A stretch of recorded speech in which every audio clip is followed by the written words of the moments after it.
everybody, and welcome back once again to some more Pathfinder Kingmaker with our beloved Baron Elquist. Indeed. Right, okay, so, I did some debating, and, well, should I say, Elquist did some debating, and it's decided that he's going to press onwards. You know, it's a minor scratch that he has suffered, and Lindsay's limping a bit, but she's okay. He was never the most wisest person anyway, was he, to be fair? Someone's just knocked a bit more sense out of him. Yeah, so we're going to continue on. I mean, to schlep all the way back the top cliff to then have to schlep all the way back over here doesn't seem the best thing to do. Which made me kind of think in hindsight, should we have turned the skunk town into a town, or should we perhaps have turned Silvershire into a town, being closer to our next main questing destination? Isn't hindsight a wonderful thing? Anyway, so seeing as we are pressing on, we shall head to the final place where the final of the three sisters, or secret, what are they called? Secret sisters? Three sisters? I can't really remember. One of the sisters is supposedly was last seen, or at least where she was supposed to have gone. So, yes, we're just going to have to be very, very careful in this next place, that we don't suffer anything too tragic. So, maybe a bit of turn-based combat to ensure that we micromanage things so that we don't end up, having something drastic happen to our storyteller, for example. Our very own little Lindsay. So what we're going to do is we're going to head down to the Forsaken Mound. We don't know exactly how to get there. This would be the obvious path, but hey, why go the obvious way when you can go a different way? Okay, we can really do without fighting things as well, to be honest with you. So let's evade the nasties and continue onwards. And we'll continue onwards. And we'll avoid the nasties. And we'll continue onwards. And we'll continue onwards. And we'll go in there. So we've, I don't know how, if we've come a good way, a long way, a quick way, a short, I don't. We're here, is all that matters. So do we want to enter the location? We're not tired, so yes we do. The tomb built within the hollowed rocks by ancient cyclopses was safely hidden from casual searchers. The path to it was skillfully concealed by lush vegetation. If we hadn't known exactly where to look, we would have just passed it by, never even suspecting it was there. The entrance was covered with a huge stone slab that seemed to merge with the stone wall, but dishevelled bushes and torn ivy shoots implied that it had been recently moved. So we thought, screw it, let's get out of here. No, of course, we uttered the word given to us by the defaced sister, was the word I was obviously looking for earlier.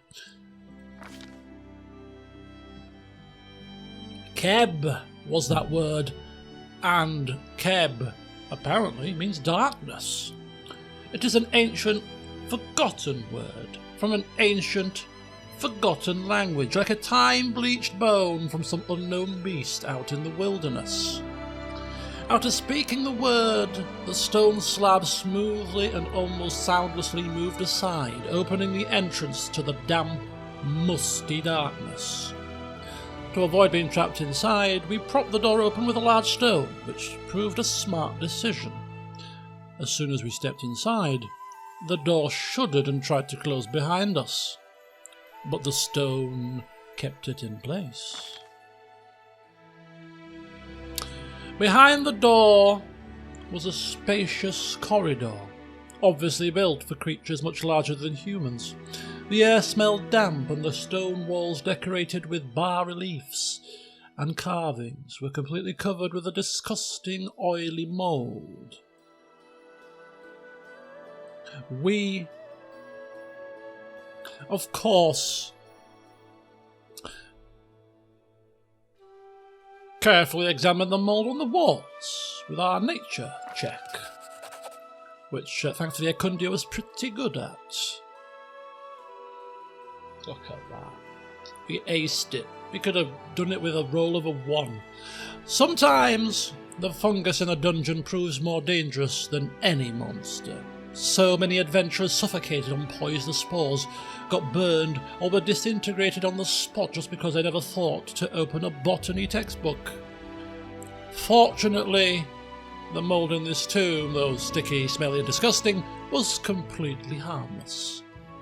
Armed with this knowledge, of course, we tried to clean it off the walls in case there's something secret behind the mould. Carvings, wordings, anything at all. We carefully scraped the mould from the walls. It didn't mind. It was one of those completely harmless kinds of mould. Of course, we've already ascertained that. Beneath the mould we found text carved into the wall in distinct, clearly visible letters from some unknown language. The mould proved to be safe enough, but the wall it clung to was holding an unpleasant surprise for us. After clearing one patch, we found a big, clearly visible magic symbol. And though we immediately recognised it for what it was already too late. The symbol flashed with a magic light, and our knees buckled. The magic radiated by the sign flooded us with a wave of weakness. After some time, we pulled ourselves together, more or less, and we should have perhaps checked for magic too, but we were a bit hasty. So suffered the effects of some kind of magical trap or something. But once we'd composed ourselves, we read the inscription. We'll blame Elquist's lack of wisdom due to his concussion for this tragedy. Okay, so the text on the walls said, "Animal has 2 eyes, man has 1. Deity has none, for lives in darkness. Darkness contains all answers, opens all doors, finishes all paths."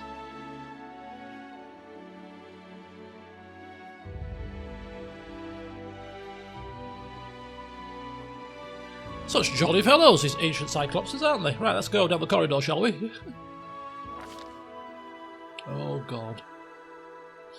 A huge sarcophagus was placed in the middle of the burial chamber, its lid lying on the floor nearby. Inside was a gigantic skeleton. Its skull stared hollowly with its single eye socket, and its bony fingers were clenched around a small brass incense burner that also looked like a one-eyed skull. Near the sarcophagus was a slim figure of a woman wrapped in a grey cloak. She wasn't breathing, and it didn't take much looking to discover her cause of death. The Cyclops had left a nasty surprise for anyone who dared to rob their graves. Near the skeleton's head was a magical symbol of death, carved directly into the sarcophagus's surface. It must have killed the sister the instant she opened the lid. Luckily for us, it was a single-use trap. We examined the krypton in the incense burner to try to understand why the sisters would need all this creepy stuff. Of course. Judging from the wall carvings, the builders of this gloomy place must have venerated Charon, the godlike archdemon of death. Similar incense burners were used in his servants' rituals. The smoke coming from the eye socket was meant to symbolize a soul flying to him. Were the sisters conducting some ritual? Maybe even trying to summon Charon himself? Terrible. After exploring the tomb, we also examined the body of the sister. Oh, damn!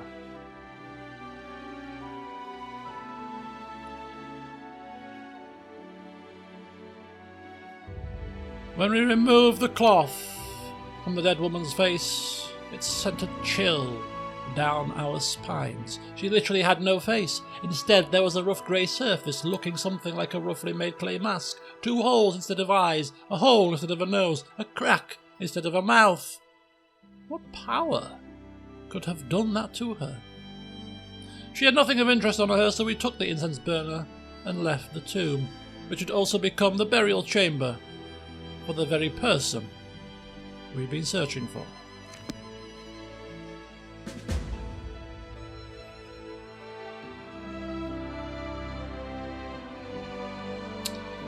Well, what a sad turn of events, but I'm still convinced that these defaced sisters are not good. You know when they get a little bit of an inkling, a gut feeling? These 3 sisters, there's something about them.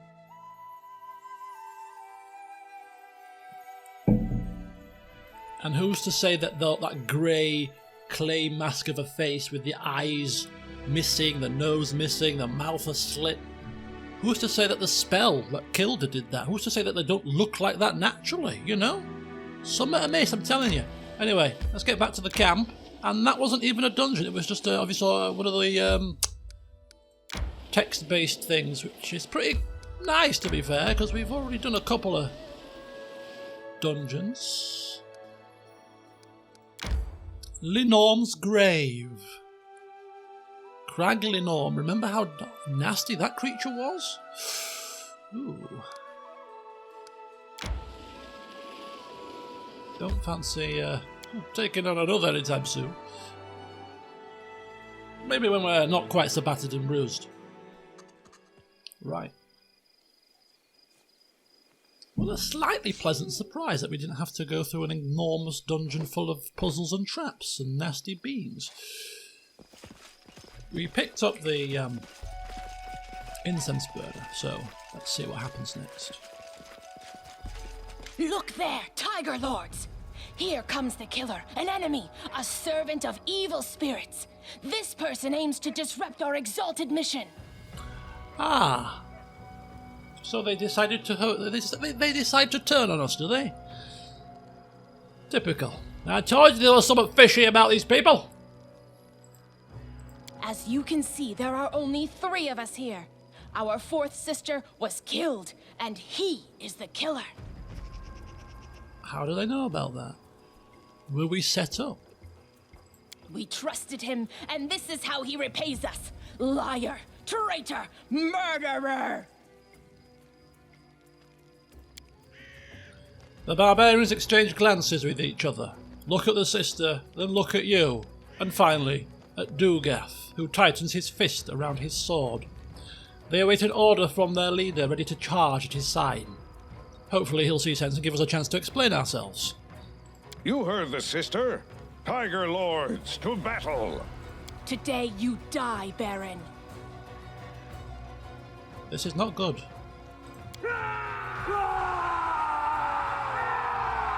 Okay.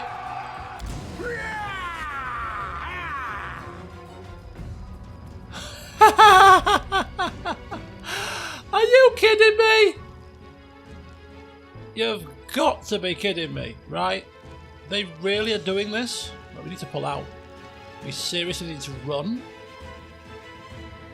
Maybe just keep Valerie. We're knackered. We didn't expect to fight. We did not expect to fight. Right now, let's be honest. Maybe we should have expected a fight.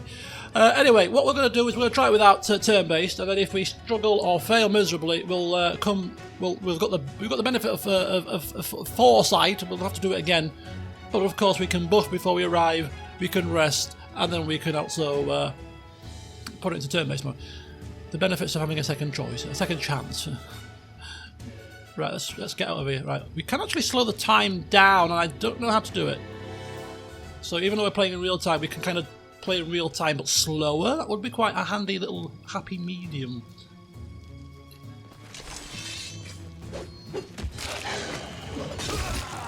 Okay, I think. Oh my god, Elquist is over encumbered. Oh, he's gonna die. We're screwed, basically. And Lindsay's messed up. She's over encumbered. Because she's had her strength drained. Oh, we're knackered. We are absolutely, completely knackered. Even Doug the Merchant's getting involved. Can you believe it? Is there anything we can do to save ourselves here? I don't think so. He can't move. He's knacked. I mean, they're all level 8 and stuff, so it's not... If we could get into position early, this shouldn't be a problem, but it's the fact that we're surrounded and encumbered that's going to kill us here.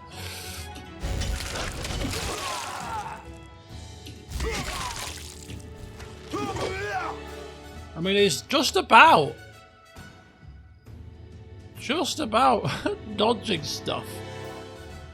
No way. We can't survive this, surely. Where's Lindsay? Okay, Lindsay's knackered. She's gonna die. She completely can't do anything about this.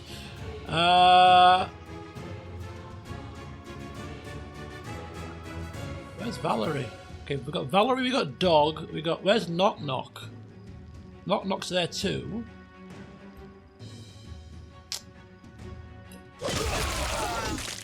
Right, now we go on to the next person. Valerie's coming here, just there. Elquit there. Lindsay got killed.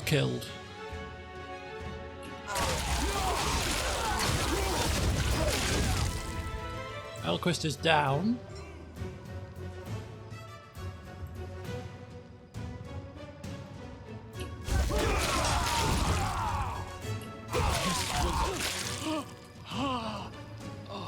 And Elquist got killed. Right, okay. Fair enough. Oh dear. Did we expect the unexpected? Of course we didn't. Right, we're gonna rest. Oh, a bit tired. I got an uneasy feeling about this. Something tells me I had an epiphany.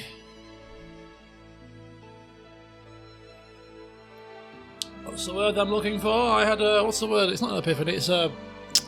When you get a kind of a... what's the word?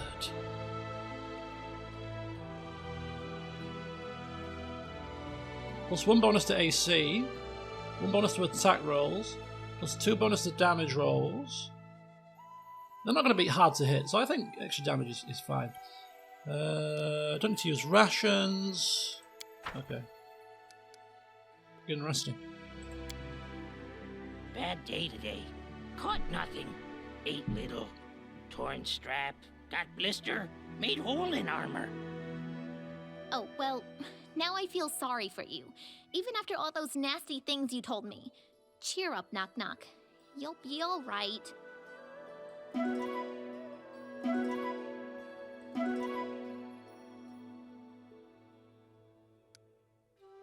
Okay, so we got excellent meal. Which is going to help. So I got 1 buff already before we've even started. So we'll save that. Then we'll enter the camp, and we don't actually go into combat straight away, do we? We go into combat after we move. So if we stay still and buff, we need to buff here, basically. So they walked on. Okay, so I'll do all the buffing off camera because it takes a little bit of a while, and I just want to make sure I get it right, and then we'll dive in and see what happens for take 2. Right, so I've just cast basically the spells. I've not used any potions, so this is just spells only. We'll try that. I don't think we should need much more than that. So we're casting, of course, all the bless and all the good hope and all the rest of it, and the mutagens. And that's pretty much it. We'll do an inspiring courage now, simply because we're going to be pretty much punted straight into combat, which makes me think that we should also do a haste straight away rather than waste a turn, because we're going to go very quickly into combat. So we'll try it. So because it's 1 round per level, but she's quite a high level, so we get like 10 rounds or something. So it's not too bad. So sense vitals. We could use an extend. Lesser extend. In fact, we will use an lesser extend. Casting haste 2. So we're all hasted. So that's it. We've got everything cast. We've also protected against fire because I noticed that one of them cast some kind of a fire spell. This is not the time for rambling on, Tristan. About to fight for our lives here. So I'm going to save it again. Post buffs. I should have probably created a separate save for that, but anyway. Let's go. Let's go. In fact, no, because what I can do is I can drink potions at this point if we still don't have enough. But we should do, and we'll take it in turn-based mode because our characters got stuck last time. So if we can get the initiative with the haste, we can get our characters into position quite quickly, hopefully. Instead of trying to manage things simultaneously. Or in fact, because we've got haste, we could probably manage it simultaneously because our characters are faster than theirs.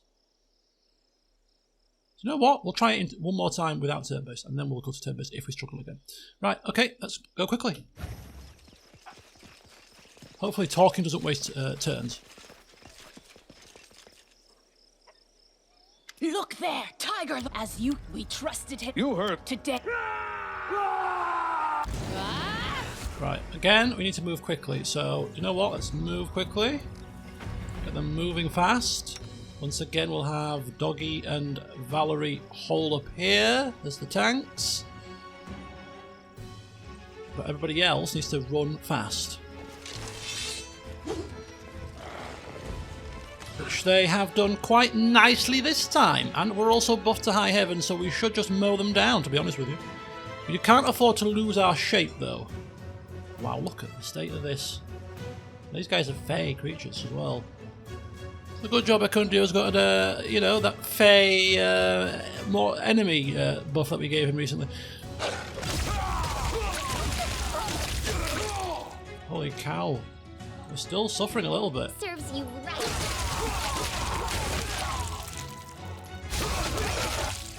Here we go, do a gaff. Any AoE, Tristan, that you can do? Like controlled fireball, perhaps? Oh, of course, sir. Your wish is my command, sir.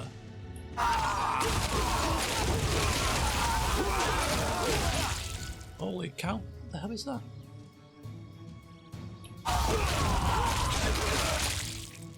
Boy, oh boy, right, Tristan as well now come forward and heal us. Heal us, please.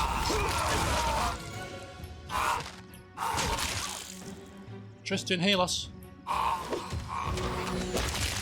Keep going. Keep going. A bit closer. Tristan, heal us again.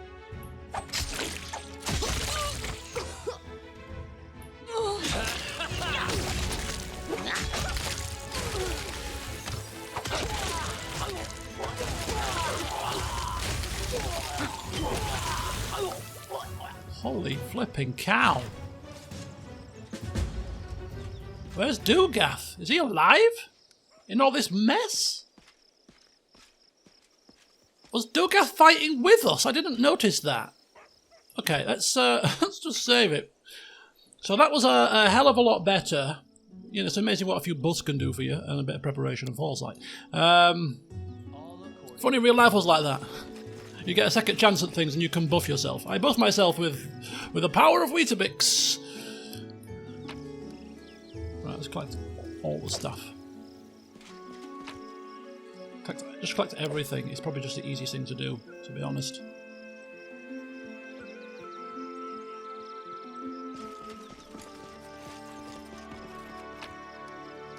Collect it all.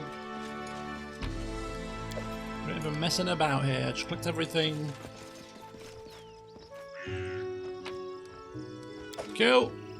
Take it all, people. We'll take it all. God, what? Yeah, that was an exploding bloodbath. Are all the sisters dead? I don't think we've killed them all. I think maybe some got away. No, actually, there's one there. There's one there. Maybe there's another one lying somewhere in this mess. Or did one get away? Come closer. I need to tell you something. Okay, so he's suffered numerous wounds. I think he knows more than he's letting on here. I know where to find what the sisters were looking for. It's in the Valley of the Dead.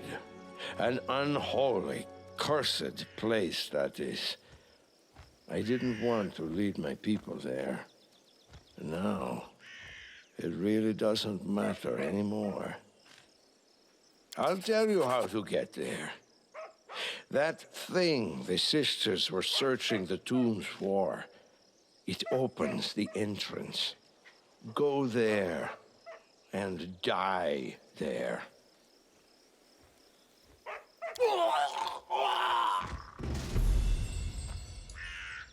Okay.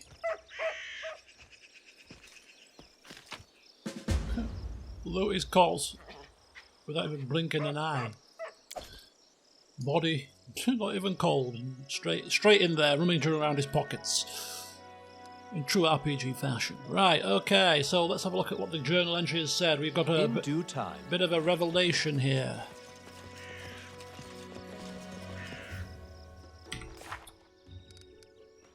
We've completed something. The defaced sisters were unable to find the relic, but much to our surprise, Dugath gave us a clue about where to look next. The Valley of the Dead.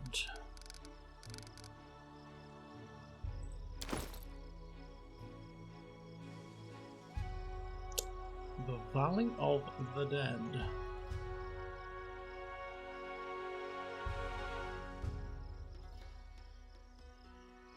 +4, strength, dex, and con.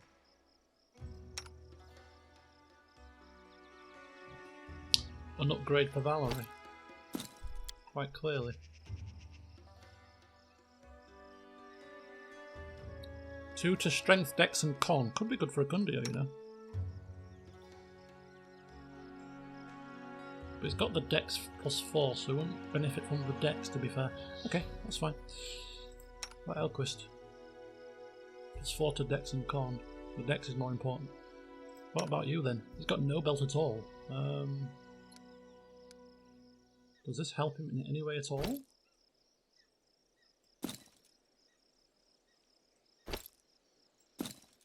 Gives him a bit of strength and a bit of con. The strength he can't use because he's a dex-based character. The con is okay for a bit of extra health. But other than that,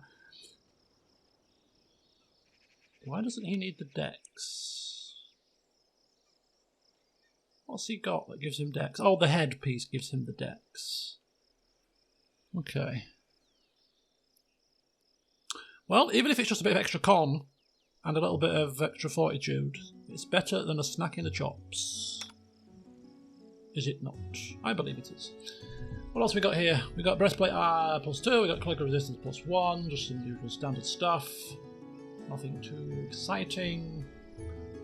Right, perfect. The Valley of the Dead. The Valley of the Dead, Dead, Dead.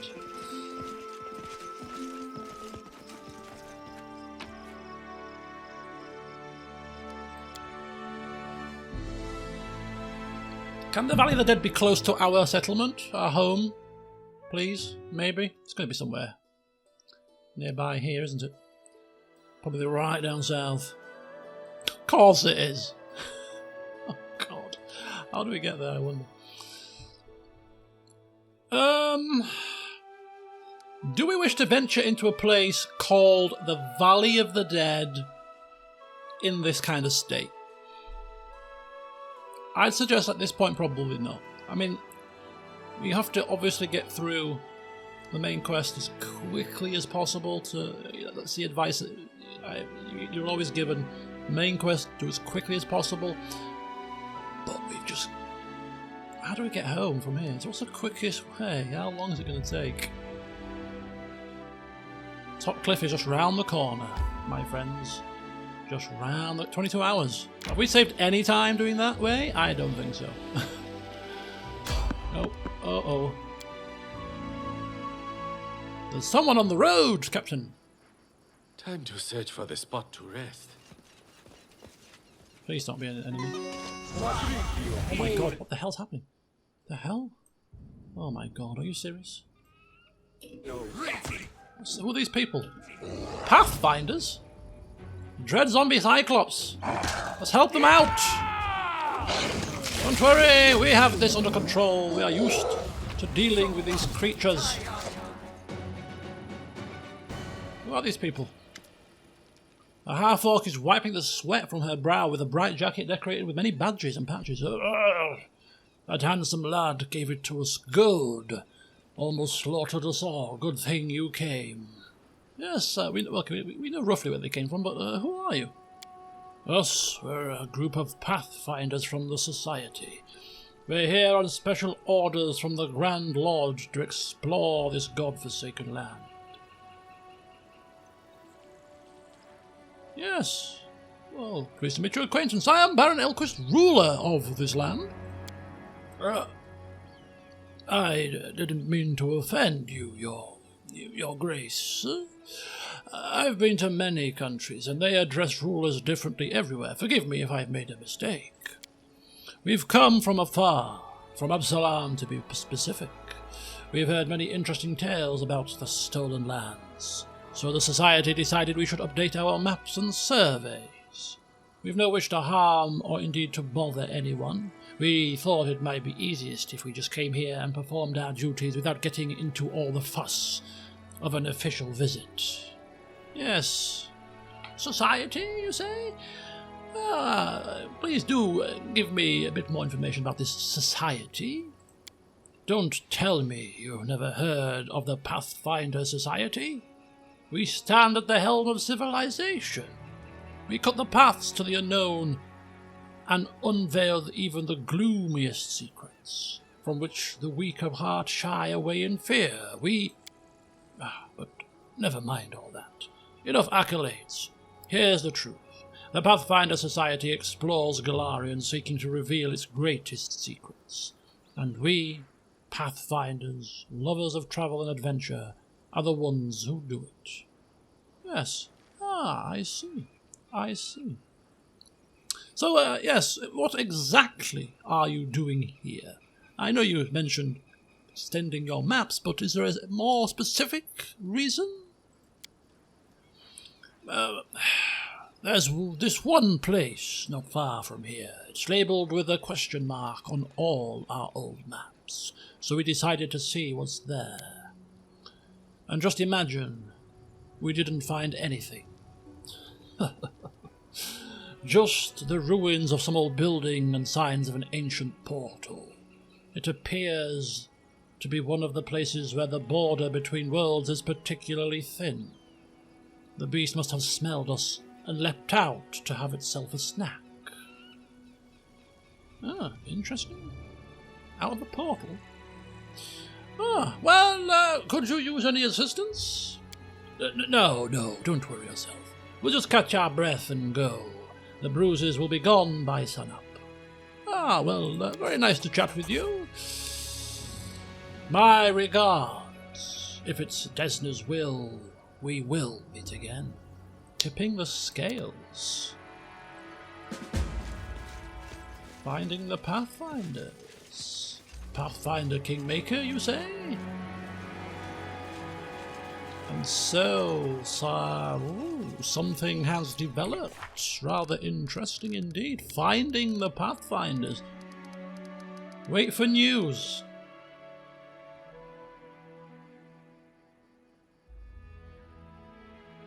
They are visiting the Valley of the Dead. So they're also interested in the Valley of the Dead. Okay. Interesting indeed. Oh, okay, what's the matter? Oh, he's got, of course, all these issues. Is he going to slow us? Oh, God, Tristan. Why is he walking so slow? The quicker we get back to the... I wonder if that's what's slowing us down and why it's so long a journey. We'll have to see how long the journey back is. Is it any quicker?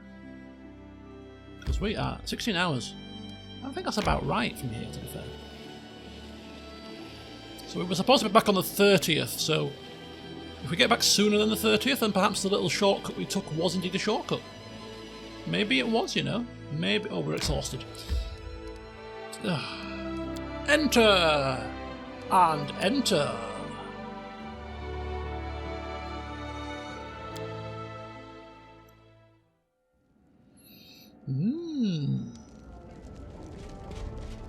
What's going on? Harim appears in the doorway, loudly shouting down the corridor and trying to block a visitor's way. However, they don't budge, and finally the priest is pushed backwards into the room, shouting all the while, "Away! Go away, I'm telling you! The Baron isn't seeing anyone, he's busy, and isn't here. Harim, calm yourself. I have returned."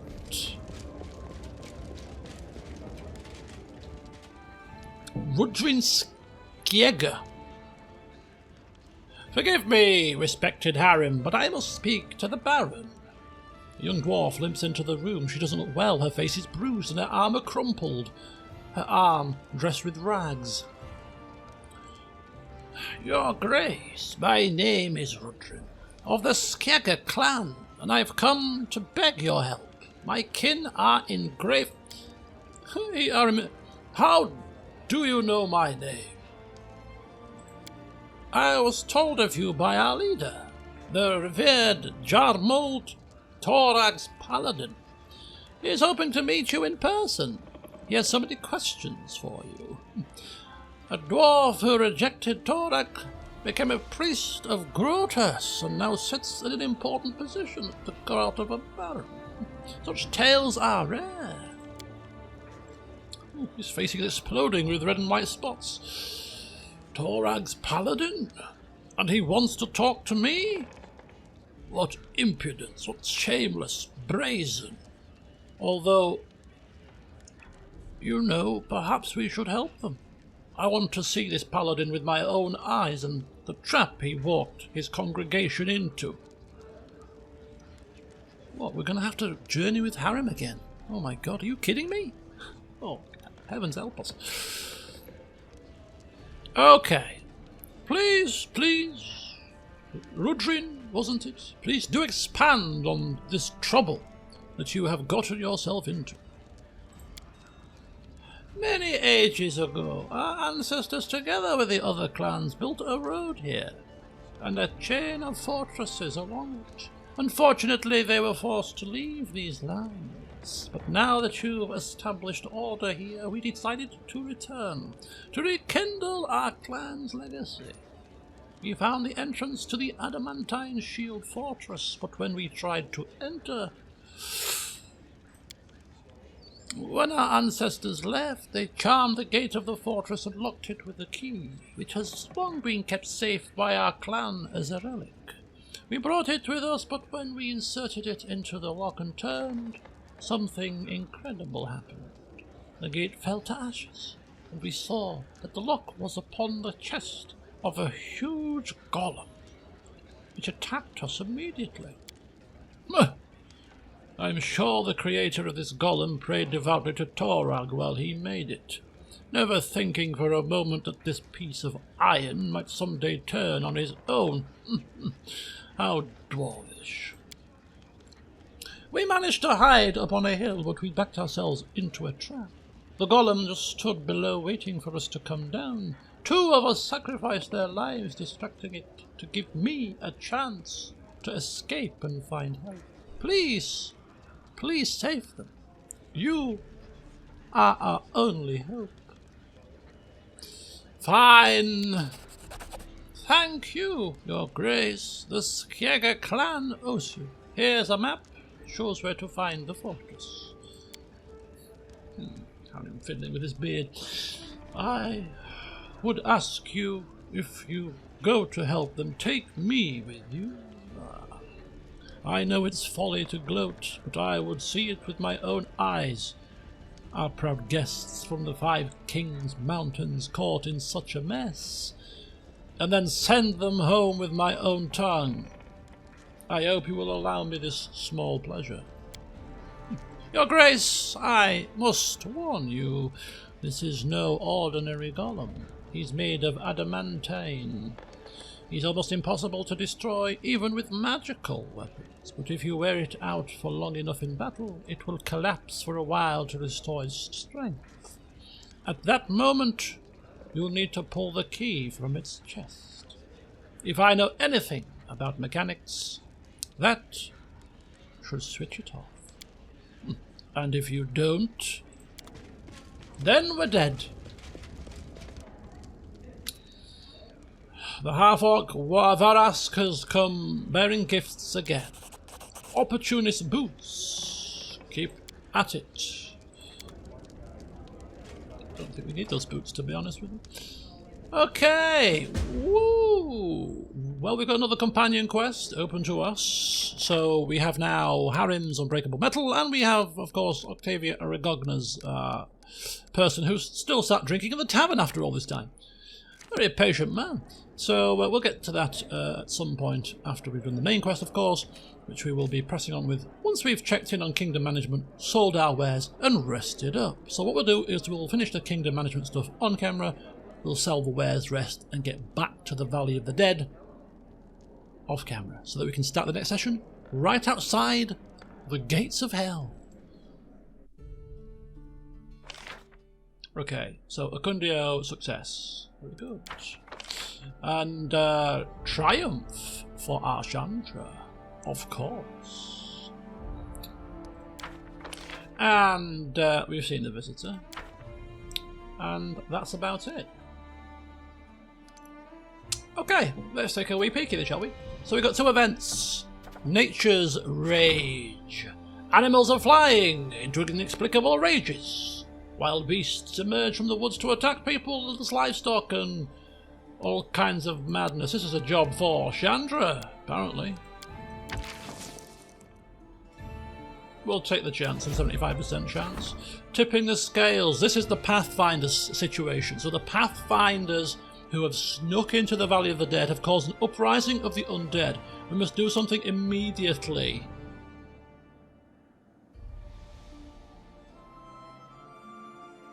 We've got until the 1st of the 12th to do this.